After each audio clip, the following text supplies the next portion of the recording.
आइए, please take your seat. Thank you. आप विनोद हैं? जी सर। विनोद, आपके इंटरव्यू का मीडियम क्या रहेगा? आप हिंदी में हमसे बात करेंगे या अंग्रेजी? हिंदी में सर। हिंदी में बात करेंगे।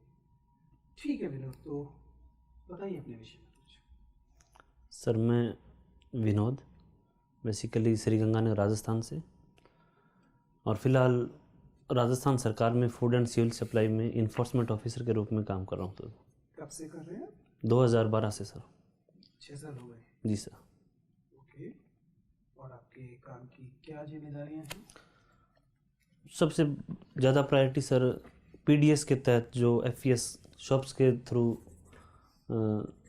डिस्ट्रीब्यूशन होता है वीट मेनली, उसको मॉनिटर करना होता है सर।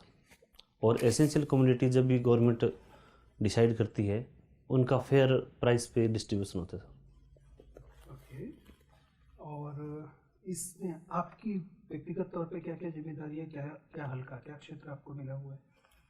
सर ब्लॉक लेवल की पोस्टिंग होती है ये, तो मेरा श्रीगंगानगर ज़िले में रायसी नगर तहसील में मेरी पोस्टिंग है।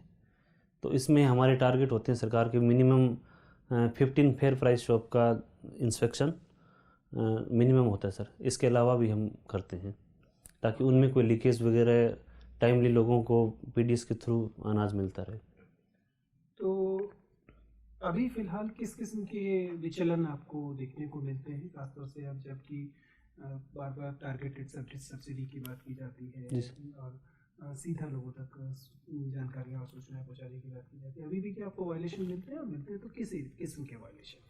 सर अभी बेसिकली जो पीडीएस का सिस्टम है, क्योंकि हम मैनुअल से आईटी की तरफ बढ़ रहे हैं, तो एकदम से ये पिछले 3-4 सालों में ऐसा हुआ है कि पूरा का पूरा सिस्टम, जैसे बेसिकली मैं मध्य प्रदेश की, राजस्थान की और छत्तीसगढ़ की इन राज्यों की बात करूं, तो इन्होंने सरकार ने आईटी पे पूरा फोकस किया है कि हम आधार के माध्यम से बायोमेट्रिक वेरिफिकेशन के थ्रू डिस्ट्रीब्यूट करेंगे। सर अच्छी बात है, लेकिन कई कबार क्या है कि रिमोट एरियाज़ के अंदर इंटरनेट की फैसिलिटी नहीं होती। फिर ग्रामीण लोगों के ख़ास तौर से जो एग्रीकल्चर से जुड़े हुए हैं मान लो, या हाथ से काम करने वाले हैं, उनके फिंगरप्रिंट नहीं आते, तो उन लोगों को भी राशन से वंचित होना पड़ता है। फिर कहीं ना कहीं लोग टेक्नोलॉजी में भी थोड़ा लीकेज ढूंढ लेते हैं। सर इस प्रकार की थोड़ा विचलन है, बाकी तो बड़ा फास्टली इम्प्रूवमेंट हो रहा है इसमें। बिल्कुल सर, बहुत हम कॉन्फिडेंस के साथ लोगों तक एकदम फेयर प्राइस पे और उनके हक का राशन दिलवा पाने में हम ज़्यादा सक्षम हो रहे हैं पहले के बजाय। तो इसी क्रम में आपको ये भी अनुमान हुआ होगा कि बहुत सारी जगह पे पीडीएस शायद ऐसी जगह पहुंचता है जहां ज़रूरत नहीं है, जहां पर लोगों के पास फिर भी गेहूं पाने के दूसरे तरीके, या उनके पास गेहूं अफोर्ड कर सकने की क्षमता है, फिर भी उनको भी पीडीएस कवर करता है। क्या ऐसे लोगों को सिस्टम से बाहर करने की व्यवस्था भी है? सर ऐसा है, सिस्टम तो है बेसिकली, लेकिन एक्चुअली होता क्या है कि उस सिस्टम से बाहर करने की जिम्मेवारी बिल्कुल रूट लेवल पे जो ऑफिसर्स लगे होते हैं, गवर्नमेंट एम्प्लॉय, उनको होती है। उनके लोगों के साथ गुडविल होती है अच्छी भी। और मेनली सर ये ग्राम पंचायत लेवल का काम है सर्वे करने का और का, तो ग्राम पंचायत लेवल में वो भी एम्प्लॉई जो जनता के प्रतिनिधि होते हैं, सरपंच जैसे अपने माने, तो उन लोगों के डायरेक्ट टच में होता है, तो उनके बीच में कहीं ना कहीं वो व्यवधान तो आता है। हम कोशिश करते हैं हर बार सर्वे करवा के, तो हमारे सामने यही प्रॉब्लम आती है कि जी जो खास तौर से जो पब्लिक रिप्रेजेंटेटिव है, वो ऐसा करने में उनको कोई पॉलिटिकल लॉस होता होगा या ऐसा प्रकार है, तो है ऐसा सिस्टम तो सर। फिर भी जी ये बताइए कि आपने मास्टर्स किया है इंग्लिश लिटरेचर में। जी सर। लेकिन आपने अंग्रेजी साहित्य से परीक्षा नहीं दी। जी सर। कोई विशेष वजह है इसकी, या बस अचानक आपका प्रेम जो है? नहीं सर, है विशेष वजह है जी। मैंने एक्चुअली सर 2010 में आरएस मेंस लिटरेचर के साथ दिया था सर। तो एक्चुअली क्या है, लिटरेचर सर मेरे लिए इतने साल हो गए मेरे को छोड़े हुए भी, काफ़ी वाइड था सब्जेक्ट भी, और मैं ये मान रहा था कि शायद लिटरेचर के साथ में इतनी अच्छी और इतने बड़े लेवल पे प्रिपरेशन नहीं कर पा रहा था। तो करके मैंने ये प्लानिंग बना के फिर पॉलिटिकल साइंस लिया। ओके। क्योंकि सर पॉलिटिकल में वैसे आप लिटरेचर और भाषा जो है आपका अंग्रेजी पर अच्छा, आपने मास्टर्स किया है, ठीक ठाक तरीके से आपने पढ़ा होगा। मुझे बताइए कि जो हाल फिलहाल में राफाल डील को लेकर सुप्रीम कोर्ट वर्डिक्ट आया, जी सर, उसमें कई सारे लैंग्वेज इश्यूज आए। आमतौर पर हम सुप्रीम कोर्ट के जो फैसले होते हैं उनमें भाषा के सवाल कम आते हैं। इसमें आया कि सुप्रीम कोर्ट ने अपने फैसले में ऐसी भाषाई गलतियां सामने की हैं जिससे भ्रम पैदा हो रहा है। जी सर था, या उसकी रीडिंग में भी बिल्कुल। होती है। एक तो ये पूरा प्रकरण है क्या, और दरअसल ये हैज बीन का चक्कर क्या था, समझाइए जरा। एक शिक्षक के, आपको तो टीचिंग पसंद भी है, जी सर। शिक्षक की तरह समझाइए कि सुप्रीम कोर्ट को क्या लिखना चाहिए था, क्या लिख दिया, सुप्रीम कोर्ट को क्या पढ़ना चाहिए था, क्या पढ़ लिया अंग्रेजी लैंग्वेज के हिसाब से। सर सॉरी, मैंने इतना डिटेल से इसको पढ़ा नहीं सर, जजमेंट को। अच्छा, क्या है विवाद, क्या है इसमें? विवाद सर, यूपीए गवर्नमेंट के दौरान फ्रांस से राफेल खरीदने का सौदा हुआ सर। 136 विमान 516 करोड़ पर उस एयरक्राफ्ट के हिसाब से। तो प्रोसेस चलती रही और इस दौरान गवर्नमेंट चेंज होगी। गवर्नमेंट चेंज होने के बाद में अब जो सौदा हुआ है सर राफेल का, वो 36 विमानों का 1600 शायद समथिंग करोड़ के हिसाब से हुआ है। तो विवाद मेनली यही है कि उस टाइम पर एयरक्राफ्ट कीमत 516 करोड़ थी, अब ये ज़्यादा होगी। और दूसरा विवाद ये है कि जो पहले यूपीए गवर्नमेंट के दौरान जहाँ ऑफसेट पार्टनर था वो अपना एचएएल था और अब रिलायंस को कर दिया सर।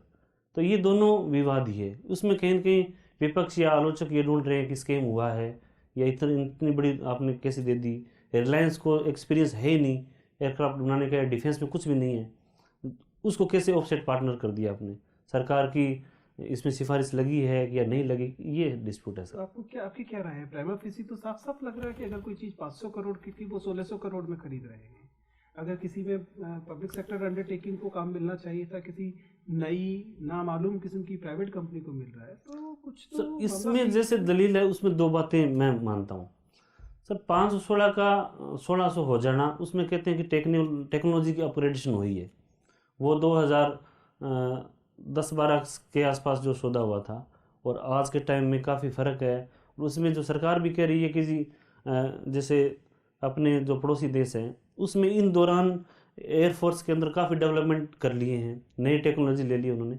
तो उस टेक्नोलॉजी को डिफीट करने के लिए राफेल में भी और टेक्नोलॉजी अपने को चाहिए और उस टेक्नोलॉजी की वजह से हमें कीमत और देनी पड़ेगी सर। दूसरा ये है कि ये माना जा रहा है कि उस जो टाइम पीरियड के दौरान एचएएल ने कह दिया जी हम इस टाइम में हम नहीं करवा सकते ये काम आपका। और दूसरी बात है कि जो दासो कंपनी है सर फ्रांस की, उसका इंडिपेंडेंट है कि वो आगे किसको ऑफसेट पार्टनर माने कि नहीं माने, दोनों चीज़ें हैं सर। हाँ, आपकी आयु लगभग 32-33 साल जी हो सर। गई है। अभी हाल में नीति आयोग ने ये फैसला किया या सुझाव दिया कि सिविल सेवा की आयु जो है उसे घटा दिया जाए। जी सर। सरकार उसे नहीं मानने को तैयार है। आपकी राय क्या है? क्या यंग सिविल सर्वेंट्स होने चाहिए या अधेड़ और बड़ी उम्र के सिविल सर्वेंट भी हो सकते हैं, कोई बुराई नहीं? सर एक्चुअली देखा जाए तो सरकार को एक सिविल सर्वेंट से बहुत लंबे टाइम तक काम में लेना होता है।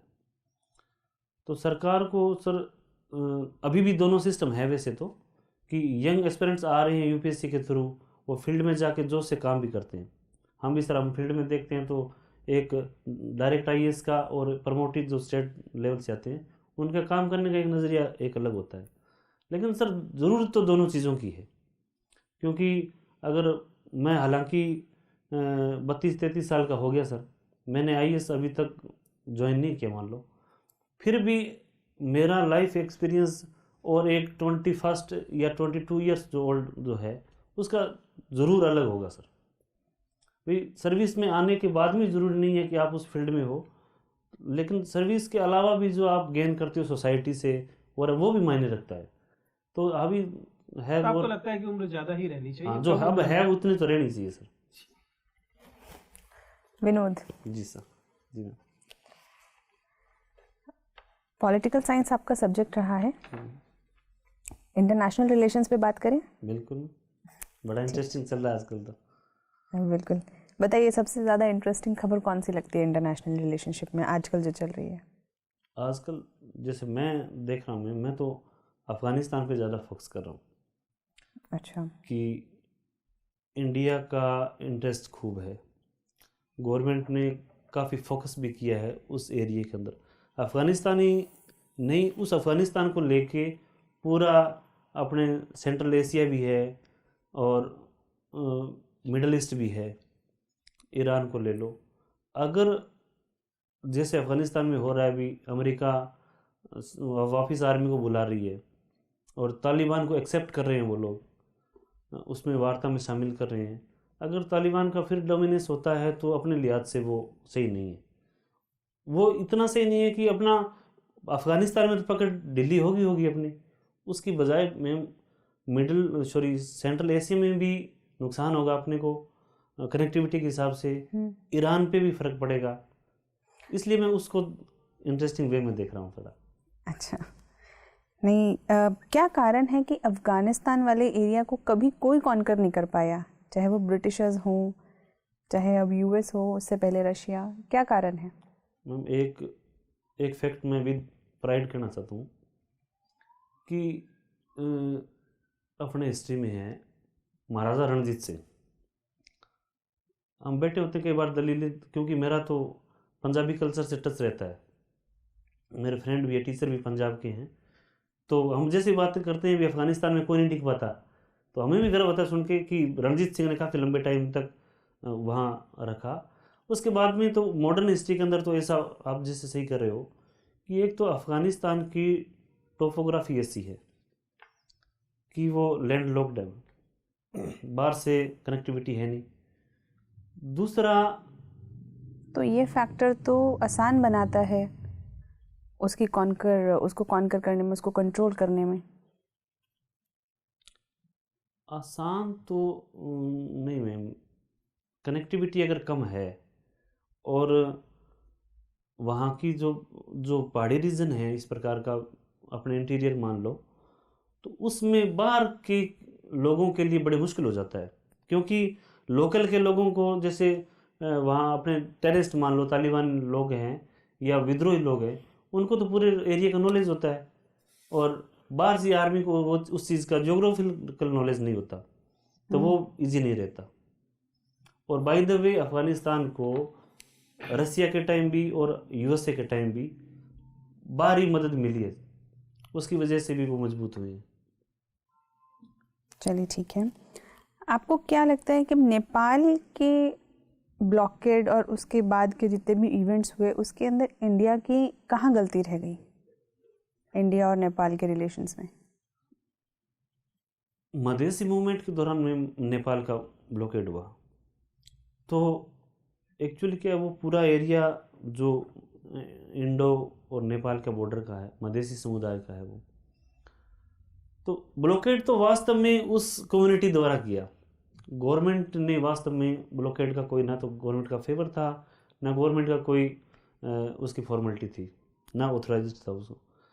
तो गवर्नमेंट उस ब्लॉकेड को नेपाल की गवर्नेंस तक या लोगों तक इस चीज़ को पहुंचाने में कामयाब हम नहीं रहे कि ब्लॉकेड ही तो ये एक लोकल प्रॉब्लम है, इंटरनेशनल प्रॉब्लम अपनी नहीं है। और पूरे मैं तो मानता हूँ कि वर्ल्ड कम्युनिटी में भी और नेपाल के लोगों में भी ये है कि इसके बहाने इंडिया वास्तव में अपने को ब्लैकमेल कर रहे हैं। तो उसमें तो मैं मानता हूँ कि फेल्योर इतनी है कि हम उसको विश्वास में नहीं ले पाए, और उसके बाद से लगभग कई मुद्दों पे नेपाल और इंडिया की दूरी बढ़ी भी है, और नेपाल और चाइना की वो नज़दीकियाँ वो भी बढ़ी है। क्या कर सकते हैं हम इसको ठीक करने के लिए, एक सॉल्यूशन करना चाहें अगर? एक सॉल्यूशन है मैम कि एक तो इंडो नेपाल ट्रीटी है, नेपाल की जो यूथ जनरेशन है वो डिमांड कर रही है कि इसको रिशफल किया जाए ट्रीटी को। तो अपने पर्सपेक्टिव से देखें या नेपाल के लोगों के पर्सपेक्टिव से देखें, तो वो उसको अब की नेपाल की जो यूथ है या जनरेशन है उसको एक्सेप्ट नहीं कर सकती। वो काफ़ी रिजिड है, स्ट्रिक्ट भी है। तो एक तो अगर लोगों की डिमांड है, सरकार भी कई सरकारी लेवल पे भी नेपाल की तरफ से कहा गया है कि इस ट्रीटी को दोबारा उसको किया जाए, रीनेगोशिएट किया जाए। नेगोशिएट किया जाए। तो वो मैं मानता हूँ कि चलिए, वो ठीक है। करना चाहिए। स्पेस वेपन्स की आजकल बहुत बात चल रही है। जी। क्या स्पेस वेपन्स बनाए जा सकते हैं किसी कंट्री के द्वारा? मैं समझा नहीं। स्पेस के अंदर जो वेपनाइजेशन ऑफ स्पेस, ऐसे हथियार जो अंतरिक्ष में इस्तेमाल हो या अंतरिक्ष से इस्तेमाल हो, क्या बनाए जा सकते हैं, बनाए जाने चाहिए? स्पेस के हिसाब से तो मैं नहीं बनाई जानी चाहिए, क्योंकि स्पेस तो ओपन है और एक ओपन स्पेस मैं मानता हूँ कि वर्ल्ड पीस के लिए ज़्यादा इम्पोर्टेंट है। कोई ट्रीटी है क्या? ध्यान में नहीं आ रहा। अभी खबर आई है कि यूएस ने स्पेस वेपन्स बनाने की दिशा की तरफ कदम रख दिए हैं। हाँ मैम, यूएसए का तो रोनाल्ड रीगन के टाइम से चल रहा है। उन्होंने स्टार वार प्रोग्राम चला था कोल्ड वार के दौरान। तो अब ये तो देखना पड़ेगा कि उनके पास टेक्नोलॉजी शायद हो, बना भी सकते हैं, मैं श्योर नहीं हूँ इसमें। अगर ऐसा कभी कुछ हो तो क्या इंडिया इस स्पेस वॉर के लिए तैयार है? स्पेस वार के लिए तो अभी हमने, इसरो ने या किसी प्राइवेट एजेंसी ने कोई ऐसा काम शुरू नहीं किया मैम। हमने अभी पूरा फोकस सैटेलाइट या सैटेलाइट लॉन्च व्हीकल तक ही सीमित रखा है। चलिए, न्यू वर्ल्ड ऑर्डर जी। से क्या समझते हैं आप? न्यू वर्ल्ड ऑर्डर याद नहीं आ रहा मैम, सॉरी। चलिए, इकोनॉमी में बात करते हैं। डिजिटल करेंसी से आप क्या समझते हैं? डिजिटल करेंसी तो मैम बिटकॉइन के बाद में ये चर्चा में आया है कि ऐसी करेंसी जो वर्चुअल हो, जिनका ट्रांजैक्शन इलेक्ट्रॉनिक माध्यम से किया जा सके, और वास्तव में ये जो अपने अब डिजिटल ट्रांजैक्शन करते हैं पेमेंट्स का, वो नहीं है, इसके पैरेलल एक अलग इकोनॉमी है वो। तो गवर्नमेंट को एक डिजिटल करेंसी अपनी खुद की निकाल कर उसे ब्लॉकचेन से गवर्न कर कर एक नई दिशा नहीं देनी चाहिए इस पूरे मुद्दे को? वैसे देखा जाए तो मैम टाइम, समय की डिमांड भी है। कई देशों ने अभी इसको एक्सेप्ट किया और चालू भी किया है, लेकिन उससे पहले मैं मानता हूँ कि साइबर की जो थ्रेट है इकोनॉमी के लिहाज से, वो ज़्यादा इम्पोर्टेंट है। अगर बिल्कुल अटैक प्रूफ अपनी जो इंफ्रास्ट्रक्चर हो ऐसा, जिसमें कि लीकेज कहीं नहीं हो, अटैक वगैरह नहीं हो, अगर ऐसा हो तो इसको यूज़ किया जा सकता है। अदरवाइज़ तो जैसे गवर्नमेंट ने भी माना है कि हम इसलिए तैयार नहीं है क्योंकि साइबर इशू ज़्यादा है इसमें। अगर वो मजबूत हो तो कोई परेशानी नहीं, कोई परेशानी बिल्कुल नहीं। नहीं। चलिए, आखिरी क्वेश्चन बताइए कि आप फूड सप्लाईज में काम करते हैं। जी। आप एक जगह जाते हैं और वहाँ एक गरीब लेडी है जिसके पास कोई डॉक्यूमेंट नहीं है, और पीडीएस का जो शॉप ओनर है वो भी मना कर रहा है कि तुम्हारे पास डॉक्यूमेंट है नहीं तो मैं तुम्हें राशन दे नहीं सकता। और वहाँ आप खड़े हैं और वो एकदम बहुत बूढ़ी और अभाव से ग्रसित महिला है। जी।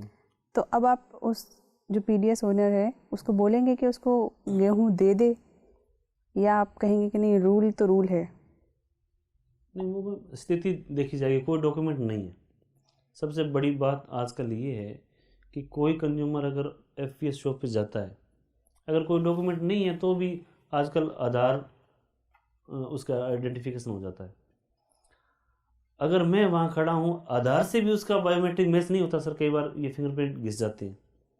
तो गवर्नमेंट ने हमारे लेवल पे ऐसी व्यवस्था कर रखी है, क्योंकि शुरू में प्रॉब्लम आई थी ऐसी, कि हम आज अपने मोबाइल गवर्नेंस के थ्रू में मैं बैठा बैठा यहीं उस लेडी को क्योंकि जब बायोमेट्रिक सत्यापन करेंगे तो मशीन पे मैसेज आ जाता है कि इस नंबर का ये राशन कार्ड है, इसका आधार ऑथेंटिफिकेशन नहीं हो पा रहा, तो उस राशन कार्ड को देख करके मैं आधार बाईपास कर सकता हूँ और ट्रांजैक्शन हो भी सकता है। चलिए, जी sir.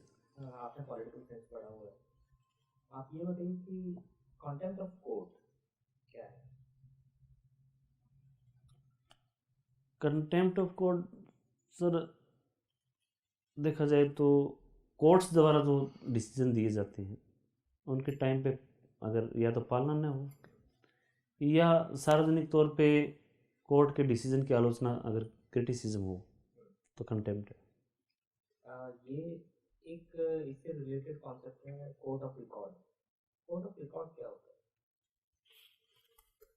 Court of record sir higher court के डिसीजन है। मान लीजिए सुप्रीम कोर्ट का या किसी स्टेट के हाई कोर्ट का डिसीजन है, अपने सुप्रीम कोर्ट को ले लें। सुप्रीम कोर्ट का डिसीजन है वो पूरे उसके जुरिडिक्शन में ऑल इंडिया लेवल पे वो एज ए प्रूफ मान्य होगा, वो एज ए रिकॉर्ड डॉक्यूमेंट होगा वो। अच्छा, ये बताइए कि प्रिंसिपल ऑफ नेचुरल जस्टिस के मूल सिद्धांत कौन कौन से? सॉरी सर याद नहीं आ रहा। ये जुडिशरी को इंडिपेंडेंट रखने के लिए भारतीय संविधान में क्या क्या प्रोविजन दिए गए? सर एक तो जो लेटेस्ट चल ही रहा है कि जजेस की नियुक्ति है सुप्रीम कोर्ट में या हाई कोर्ट में, वो कॉलेजियम के थ्रू हो रही है। ये क्या संविधान में दिया है कॉलेजियम सिस्टम? नहीं सर, संविधान में नहीं है। उसमें संविधान में सिर्फ इतना है कि राष्ट्रपति या नियुक्त करेंगे। तो जुडिशरी के पॉइंट ऑफ व्यू से देखें तो ये ऐसा है, क्योंकि उसमें न्यायिक नियुक्ति आयोग में भी उन्होंने इसी बात को लेकर खारिज किया कि अगर ये करेंगे तो पॉलिटिकल इंटरफेयर हो जाएगा और जुडिशरी की आज़ादी के लिए ये ज़रूरी है कि कॉलेजियम से हो। ये नियुक्ति हो गई। हाँ, दूसरा है सर जजों की नियुक्ति के बाद में हटाने की जो प्रोसेस है वो इम्पीचमेंट है। और तीसरा तो सेवा शर्तें, वो तो एक अलग इशू है सर। अच्छा, ये बताइए कि मिनिमम सपोर्ट प्राइस क्या होती है? Minimum support price sir central government द्वारा लगभग 24 फसलों के लिए उनकी बुआई के टाइम ही एक रेट फिक्स कर दी जाती है कि आप फार्मूला है। जी सर, फार्मूला बता सकते हैं एमएसपी का? क्या फार्मूला अभी यूज हो रहा है? अभी सर हो रहा है C2 फार्मूला। क्या है पूरा? C2 है उसमें सर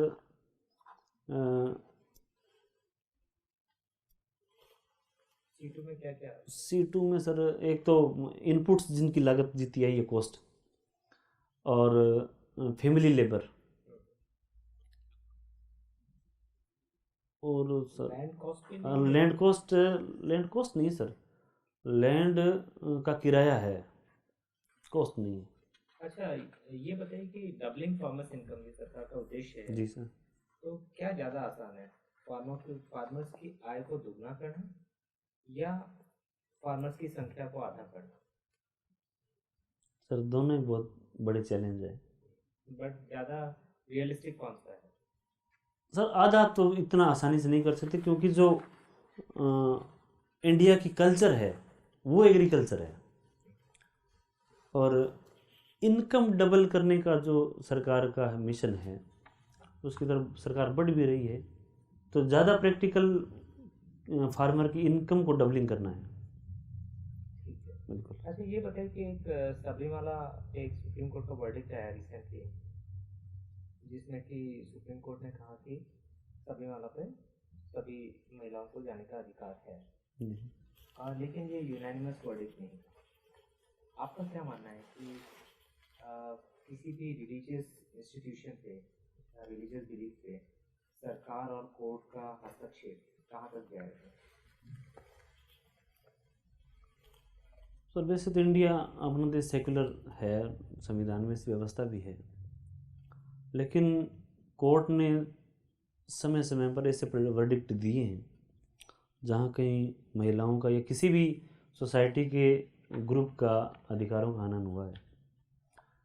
तो राइट ऑफ इक्वलिटी के हिसाब से तो सबरीमाला वाला वर्डिक्ट सही है। तो आपकी व्यक्तिगत राय क्या है है। बिल्कुल सर, मैं तो एक संविधान का और एक प्रिंसिपल होता है लिविंग ट्री, भी परंपराएं कैसी भी रही हो समय के हिसाब से उनको सही भी करना चाहिए। एक उसका जुडिशरी का है भी, तो उस हिसाब से मैं मानता हूँ कि महिलाओं के अधिकार के लिए तो सही है, क्योंकि उसमें सर अनटचेबिलिटी का इशू रहे तो।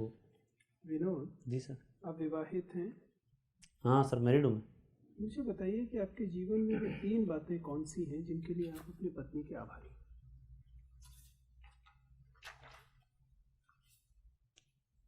सर वैसे तो मैरिड लाइफ के बाद में माता पिता के साथ साथ पूरी लाइफ के लिए मैं आभारी हूँ,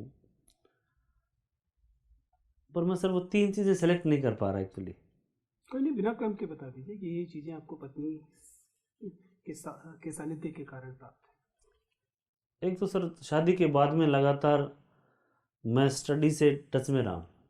मेरी वाइफ जो हाउसवाइफ है, तो आपको सहयोग मिला? हाँ, सहयोग मिला है हर लेवल पे। चलिए, सहयोग के बढ़िया है। इसके अतिरिक्त अतिरिक्त एक और है सर, मैं जैसे सोसाइटी में देखता हूँ कि मेरी मैडम पढ़ी लिखी भी ठीक है, एमए बीएड लेवल तक है, और मेरी शादी को 10-11 साल भी हो गए हैं। अभी भी हम कॉमन यूनाइटेड फैमिली में हैं, तो अच्छे से निभा रहे हैं। हाँ बिल्कुल। ठीक है। मैं उनकी उस बात से पूरा वो मेरे को बड़ा होता है, सामंजस्य। हाँ सामंजस्य। इसके अलावा सर इसके अलावा तो कॉमन चीज़ें हैं सारी, मैं नहीं उसको। ठीक है विनोद, आपसे बात करके अच्छा लगा। थैंक यू आप जा सर। सकते हैं। Thank you sir.